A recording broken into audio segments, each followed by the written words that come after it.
Eu cumprimento todos com a paz do Senhor Jesus.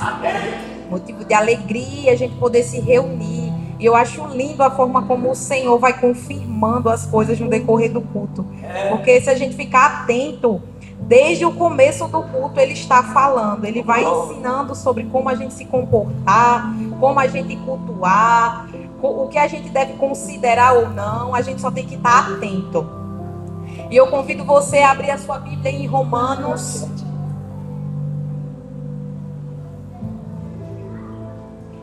Romanos capítulo 12, o versículo 1. Maravilha. Para a gente fazer essa leitura juntos. Coisa boa de Deus. Romanos capítulo 12, o versículo 1. Amém? Amém. Portanto, irmãos, rogo-lhes pela misericórdia de Deus, que se ofereçam em sacrifício vivo, santo e agradável a Deus. Este é o culto racional de vocês. Podem sentar em nome de Jesus. Oh, maravilha de Deus. E eu gostaria de trazer para essa noite como tema o que é um verdadeiro culto. E a gente já começa aqui em Romanos vendo como ele apresenta isso para a gente como sacrifício vivo, santo e agradável. Para a gente se fazer sacrifício vivo neste culto. Esse é o nosso culto racional. E é sobre isso que a gente vai falar e aprender mais nessa noite. Porque muitas das vezes a gente já está acostumado. Principalmente quem tem muitos anos de vida cristã. Já está acostumado com o culto. Já faz parte da sua rotina. Você se ajeitar e ir para o culto. Então talvez para você seja só mais um hábito. Seja só algo que está incluído na sua rotina. E a gente deve tomar muito cuidado com essa ideologia sobre o culto, sobre o ir à igreja. Porque muitos vêm à igreja, mas não vêm para se encontrar com Deus. Vêm porque é domingo, porque já é costume, como eu falei, porque faz parte da rotina. Mas o culto, ele é rendição. O culto, ele é um encontro. A palavra culto, ela tem origem no latim, que significa cuidado, cultivo ou adoração. E eu acho engraçado, achei interessante, porque ela deriva de um verbo. E esse verbo significa cultivar a terra ou reverenciar. Então, historicamente, esse termo tem essa ligação com a terra, com você plantar, você cultivar. Só que aqui a gente traz para o cuidado e manutenção de um relacionamento. E eu achei isso muito interessante, porque é basicamente isso que a gente faz aqui. É um plantio, é um cultivo que a gente faz desse relacionamento com Deus. Por isso é tão interessante que a gente faça isso de forma mais rotineira, não apenas no domingo, mas numa terça, numa quarta, numa quinta, porque a gente está ali cultivando. Como em Romanos, né, a gente acabou de ler, que a gente tem que se oferecer como sacrifício vivo. Antes, oferecíamos animais. Antes, no Antigo Testamento, teria esse hábito, né? A entrega era relacionada a um animal. Vocês sabem o porquê? Todos aqui sabem o porquê disso? Se não, vamos esclarecer. Porque antes, o sistema era ligado a sacrifício. E por quê?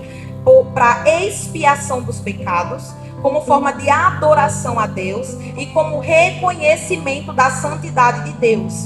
Em Levítico 17, 11 vai dizer: porque a vida da carne está no sangue, por isso mesmo eu dei o sangue para ser derramado no altar, a fim de obter o perdão dos pecados do povo. Pois o sangue, ou seja, a vida é o que tira os pecados. Essa tradução está um pouquinho diferente, talvez você estranhe se você estiver lendo na sua Bíblia, porque ela é uma tradução mais atualizada, justamente para que a gente fique mais fácil de entender. Eu gosto de sempre comparar as versões para isso, porque quando tem uma palavra que é mais difícil, entendimento, a gente trazer para uma que se encaixa na nossa linguagem atual, no que a gente fala habitualmente, né? Verdade, pai. E aí, com isso, está querendo dizer que o pecado, né? O pecado, ele gera morte. E o sangue do animal simbolizava essa substituição. Mas tudo isso apontava para algo maior. O sacrifício de Jesus, que é o sacrifício perfeito. Hebreus 10:10 vai dizer: neste novo plano, nós fomos perdoados e purificados pelo sacrifício de Jesus Cristo, ao morrer por nós, de uma vez por todas. Ou seja, ele pagou o preço final. Porque esse sacrifício que a gente tinha que fazer de animal, era algo que tinha que ser feito rotineiro, de forma rotineira. Não era você fazer um sacrifício e acabou, você estava perdoado pelos seus pecados. E tinha toda uma tabela de como tinha que ser seguido. Tinha a depender do seu pecado, ia depender das suas condições, mas de alguma forma você tinha que oferecer esse sacrifício. Se for um pecado muito grande, tinha que ser um animal grande. Se for um pecado mais simples, tinha que ser, nem que fosse um passarinho, mas tinha que ser oferecido. Então, assim, com isso a gente tinha que estar sempre prestando conta disso a Deus. E ainda assim, nunca seria o suficiente. Nunca a gente conseguiria liquidar essa dívida. Mas com Jesus, o sacrifício perfeito, esse preço foi pago. E hoje, a gente não precisa mais oferecer animal. Porque o preço pelo nosso pecado, ele já foi pago. Mas como imitadores de Cristo e herdeiros do céu, nós nos oferecemos como sacrifício vivo. Porque a gente tem que viver uma vida como a de Cristo. Hoje somos chamados a ser imitadores dele. E a gente tem parte nessa herança. Reconhecendo isso, com essa herança eterna que a gente tem, a vida eterna, enquanto estivermos aqui em vida, a gente tem um caminho a percorrer. E esse caminho quem trilhou primeiro foi Jesus. Verdade, Deus. Agora vamos falar de culto no sentido de ajuntamento, que é isso que a gente está fazendo aqui, dessas reuniões. Em Atos 2, versículo 22 vai dizer: e todos continuavam firmes no ensino dos apóstolos, na comunhão, no partir do pão e nas orações. A igreja primitiva, ela não se reunia por mero costume. Não, era tudo de forma intencional. Era para aprender a doutrina, que é o que a gente está fazendo aqui hoje, um culto de doutrina. Era para estar em comunhão, tá trazendo à memória a lembrança de Cristo e para orar. E aí já fica uma primeira reflexão. A gente tem feito tudo isso quando a gente se reúne? Será que a gente está se reunindo de forma intencional e colocando em prática tudo isso? Será que estamos, de fato, aprendendo a doutrina, com o coração aberto, com a mente aberta para aprender a doutrina? Será que a gente está pelo menos indo nos cultos de doutrina? Meu Deus. Será que a gente está tendo essa comunhão, buscando isso? Será que a gente está orando? Que a gente está lembrando de Cristo? Porque é bem verdade que muitas das vezes tem pessoas que vêm à igreja só atrás da bênção. Nem sequer para pensar no abençoador. Nem sequer para pensar no sacrifício de Jesus. Verdade. Não para pensar numa mudança de vida. Apenas naquele objetivo que ela quer. Apenas naquela conquista, naquele milagre. Então é só atrás daquela bênção específica. E a gente tem que ter cuidado quanto a isso. Principalmente a gente cristão, que já aceitou Jesus, que já tem uma vida com Jesus. A gente tem que buscar isso, aprender isso. Hebreus 10:25 vai dizer: não descuidemos dos nossos deveres na igreja. Em outras versões, não deixemos de congregar, não deixemos a nossa congregação. Os versículos, eles vão nos ensinar que a gente tem que... Os versículos anteriores, né? Lendo o texto todo, 10:25, se você quiser abrir o Hebreus capítulo 10, você vai ver. Que ele vai nos ensinar que a gente tem que se aproximar com ousadia, que a gente tem que estar com o coração aberto, sincero, purificado, e que animemos uns aos outros com amor e com as boas práticas. Animemos uns aos outros, ou seja, a gente está aqui pensando na comunhão, no outro, não é só na gente, não é só na nossa bênção. E a gente tem que se animar um ao outro, incentivar, ajudar. Então, quando a gente vê, por exemplo, um irmão que não tem a mesma prática que a gente, não tem o mesmo costume, às vezes ele não vai ter a leitura da Bíblia como você, não vai ter o mesmo entendimento que você, às vezes é uma pessoa mais acanhada, mais tímida, mas aí quando esse irmão recebe a oportunidade, será que eu paro para prestar atenção ou eu já menosprezo por me achar superior? Será que eu paro para incentivar quando ele tem uma atitude diferente, um passo de fé? Será que eu chego para celebrar junto com ele? Que bom, meu irmão, que palavra abençoada que você deixou hoje. Gostei de ver, você está deixando a timidez de lado, você está tentando, você está se esforçando. Ou eu menosprezo porque eu me acho superior. A gente tem que ter cuidado com o nosso comportamento como cristão. A gente está aqui para a gente andar junto. Somos uma equipe, somos um corpo. Aleluia. Onde Cristo é a cabeça, nós não somos melhores que ninguém. Glória. Independente do cargo que você exerça, independente do título que você carregue, não somos melhores. O próprio Jesus, ele veio e serviu e nos ensinou a servir. A gente tem que tomar cuidado se estamos fazendo isso, porque somos chamados e a palavra nos ensina isso. E todas essas instruções é para que a gente venha entender a necessidade espiritual que isso carrega. A necessidade espiritual da gente estar em comunhão, da gente estar fazendo nossas orações, de estar aqui partilhando o pão, participando e aprendendo num culto de doutrina como esse. Isso é para cuidado da nossa vida espiritual. Não é só doutrina, não é só ensino de homens. Não, é na palavra, está na palavra. Verdade, Pai. Agora vamos pensar um pouquinho como era o ambiente. Em Atos 2:43 vai dizer: em cada alma havia temor, e muitos prodígios e sinais eram feitos por intermédio dos apóstolos. Veja bem como a palavra foca aqui: havia temor. O temor é relacionado a respeito. E hoje, infelizmente, a presença de Deus, ela não é tratada assim. A gente vê que tem muita gente que trata como algo comum. Depois de muitos anos, depois de tantos acontecimentos, de ter várias igrejas e diversas formas criadas pelo homem de se cultuar, tem muito desse temor sendo perdido. Mas nós, independente disso, a gente tem que escolher fazer a diferença. Verdade, Deus. A gente não pode se apegar só à cultura religiosa ou os ensinamentos dos homens, mas a gente tem que manter o nosso coração temeroso. A gente tem que manter o nosso coração aceso com esse respeito à presença do Senhor. Quantas das vezes a gente não vê na igreja as pessoas dispersas, mexendo no celular, ou conversando, fazendo qualquer outra coisa, menos atento a tudo que está acontecendo. Às vezes tem uma atenção redobrada a depender de quem está tendo oportunidade, depender de quem está pregando, a depender da banda, de quem está cantando. Mas isso não é sobre a presença de Deus. Às vezes é sobre status, às vezes é sobre sucesso. Glória. E a gente não deve estar atento a isso. Sim, tem muitas pessoas que são usadas, que são cheias de Deus, e glória a Deus por isso. Verdade. Mas a gente tem que ter em mente o princípio do culto.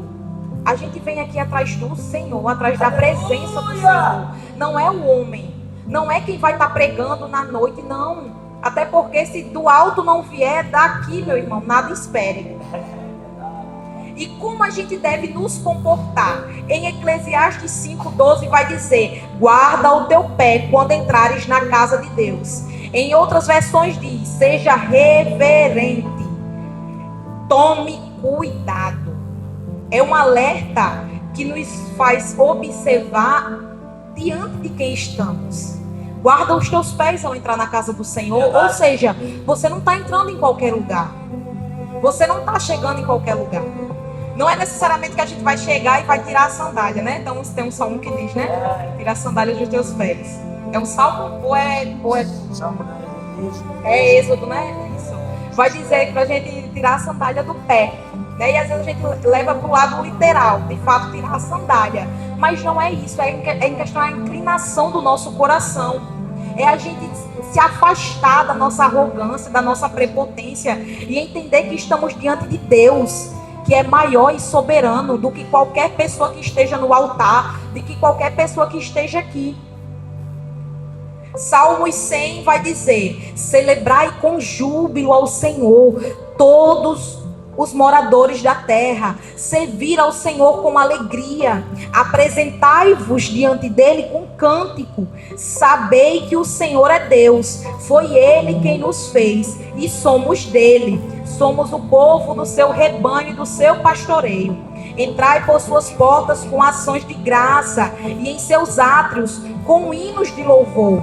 Rendei-lhe graça e bendizei-lhe o seu nome, porque o Senhor é bom e a sua misericórdia dura para sempre, e de geração em geração a sua fidelidade.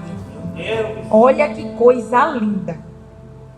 O Senhor é bom, foi Ele quem nos fez, e devemos entrar em sua presença com alegria, com cânticos.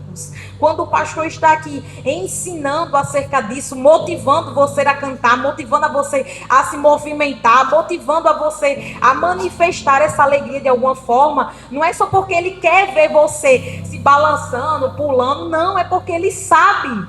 Ele entende a necessidade disso, ele já aprendeu, por isso que ele é assim, ele cultua da forma que ele cultua. Verdade, Pai. E isso traz pra gente algo diferente.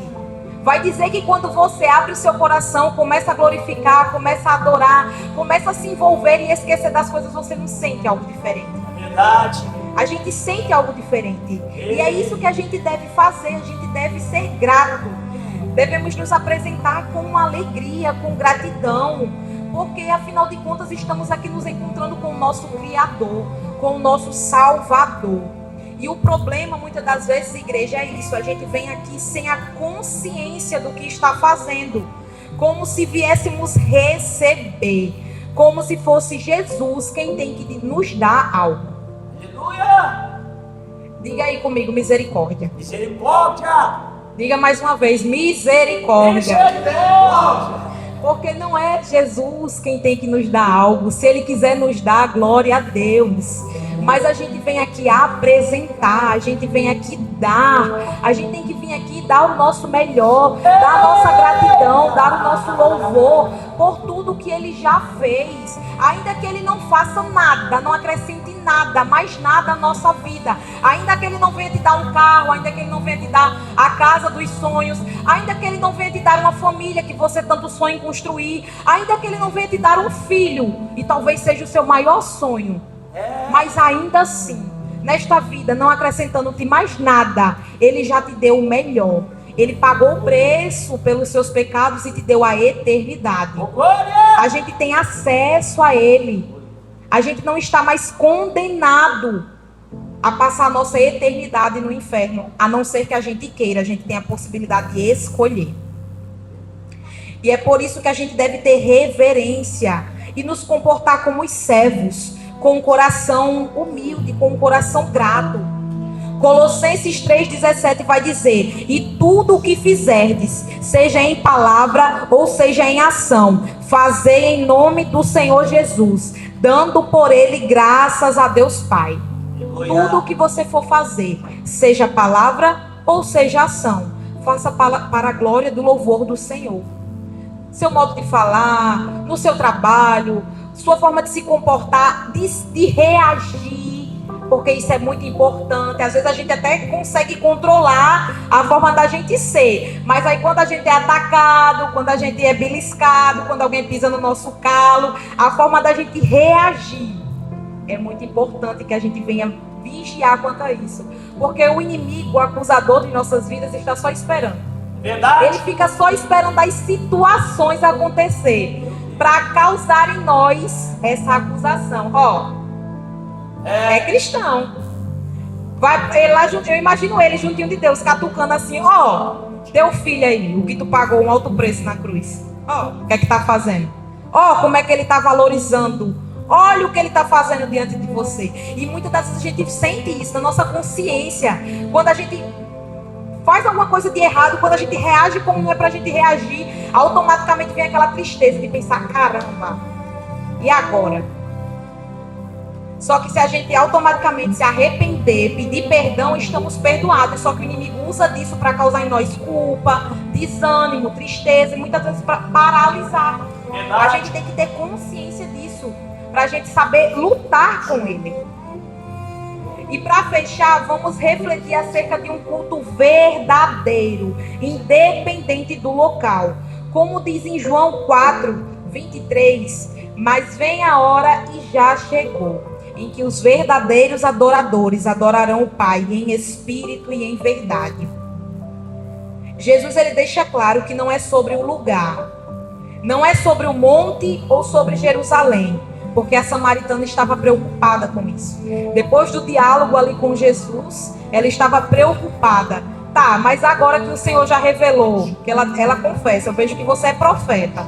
Depois que o Senhor já revelou o meu pecado, o que eu tenho feito, e agora, o que é que eu vou fazer? Eu vou para o monte ou eu vou para Jerusalém? E aí Jesus disse que já é chegado o tempo em que os verdadeiros adoradores adorarão em espírito e em verdade. O que ele quer dizer aqui, minha filha, não é sobre o lugar, mas é sobre a inclinação do seu coração. Não é sobre o Jerusalém ou sobre o monte, sobre o lugar. Mas é algo mais profundo. A gente tem que despertar para isso, porque aqui é só o ambiente, aqui é só o templo. A igreja somos nós. Verdade. A adoração, a entrega é de nós. O lugar aqui, ele pode ser sim um lugar consagrado, um lugar que já tem uma atmosfera diferente, porque por estar sempre acontecendo orações, reuniões, então assim já tem uma atmosfera diferente. Verdade. Tem um filme que se chama Quarto de Guerra, não sei se vocês aqui já assistiram, mas aí nesse filme, a corretora quando entra na casa e tá olhando a casa, porque aparentemente a mulher quer vender a casa, né? E ela tá lá para olhar a casa e analisar. Quando ela vai passando, analisando todos os cômodos, e aí quando chega num determinado lugar que ela entra, ela faz, rapaz, aqui tem uma energia diferente. E aí ela pergunta o que é que acontece. Aí ela diz, aí é um mistério, aí é meu quarto de oração. Não sei se é baseado em fatos reais, né? Mas assim, a gente já vê que tem uma diferença. A atmosfera é diferente, mas aqui é só o templo. A igreja somos nós. Nós é que somos. A palavra de Deus vai dizer que somos templos e morada do Espírito Santo. E é por isso que a gente deve despertar para essa responsabilidade. Somos templo. Então a gente não deve permitir tudo e qualquer coisa ter acesso a nós. Como o Espírito Santo de Deus vai habitar em mim e em você, se ele é santo? E a gente fica dando espaço para coisas profanas. Não dá. Somos igreja, somos templo. E a nossa vida deve ser um culto. Não é só o aqui. Não é só a gente estar preso achando que eu vou ao culto ao domingo. Eu vou ao culto na terça, eu vou ao culto na quinta. Mas depois disso a minha vida é uma vida normal. Como se a minha religião, como se o evangelho, como se Jesus ele fosse só um objeto. Só um adereço na minha vida. Como ele fosse só algo que chega para somar em minha vida. Não, na verdade ele chega para mudar a nossa vida. Ele muda a nossa perspectiva. O evangelho ele muda a nossa forma de se comportar, de enxergar, de ver o mundo e de reagir ao mundo. E é isso que a gente tem que ter em mente quando a gente se fala de culto. Por isso que tem toda uma motivação vindo principalmente do pastor, como a gente deve cultuar, como a gente deve se comportar, para a gente dar glória, para a gente se movimentar, para a gente estar em espírito de adoração. Não é que ele só está fazendo isso por ser chato, por querer pegar no seu pé. Não. É porque ele sabe disso, ele tem um entendimento disso. E quando a gente vai para a palavra, a gente aprende, a gente vê isso. Exige de nós um comportamento, exige de nós uma ação, um posicionamento. Somos chamados a viver de forma diferente do mundo. E tem coisas que vai parecer loucura mesmo. Mas que a gente venha ter ciência disso em nosso coração, porque a gente não vive pelo que a gente vê, mas a gente vive pela fé. Verdade. Que a gente não saia daqui com essa mensagem pensando, não, é só mais uma mensagem. Mas que a gente abra o coração para entender como eu estou cultuando a Deus. Como eu tenho me comportado diante do Senhor. Como eu tenho me comportado quando eu chego na igreja. Como eu tenho incentivado os meus irmãos na fé. Como eu tenho agido em relação à comunhão. Eu digo por mim mesma, que por mais que eu seja muito simpática, tenha facilidade de falar com todo mundo e fazer amizade onde eu chego, ao mesmo tempo eu também era muito fechada. Então assim, eu falava, mas só oi, oi, tchau, tchau e pronto, só aquilo ali. Dali pra cá, não. Eu queria viver sempre ali na minha bolha. Até que meu esposo começou a me cutucar com a própria palavra. Eu disse assim, não pode. Cadê a comunhão? A gente tem que estar no meio de pessoas. Não dá pra gente ter só um entendimento da palavra e guardar e não colocar em prática. Verdade. A gente tem que estar em comunhão. A gente tem que viver com as pessoas. A gente tem que estar incentivando uns aos outros, falando de Jesus uns para os outros, fortalecendo e sendo fortalecido. E aí, como é que está o nosso comportamento? Como é que está a nossa posição nesta noite? Será que a gente tem feito isso? Ou será que eu venho ao culto só para cumprir tabela, só para o pastor não me mandar mensagem perguntando por mim? Da hora acabou o culto, vou me embora, não falo com ninguém, não dou nem uma paz do Senhor, não dou nem um sorriso. Qual o meu comportamento como cristão? Será que eu estou refletindo a Cristo? Será que eu estou sendo de fato imitador de Cristo? Ou eu estou sendo apenas uma religiosa? A gente tem que ter muito cuidado com isso. Eu convido você a ficar de pé e eu quero orar pela sua vida. Glória. Oh, maravilha de Deus. Senhor Jesus, meu Deus e meu Pai, Senhor, faz do nosso coração, Senhor, uma terra fértil para a gente aprender a Tua palavra e colocar em prática, Jesus. Que venhamos nos comportar como em Salmos 100, Senhor, entrando em Tua presença com alegria, te rendendo glória, te rendendo louvor. Que venhamos, Senhor, entrar com o coração grato em Tua presença, que venhamos ter em mente tudo que o Senhor já fez por nós. Tem em mente, Senhor, todo o Teu sacrifício, para que hoje a gente tenha vida. Que a gente venha, Senhor, incentivar uns aos outros, ajudar uns aos outros. Que não venhamos, Senhor, ficar contentes vendo pessoas se afastando de Ti e que isso não cause em nós nada, nenhum tipo de sentimento, Pai.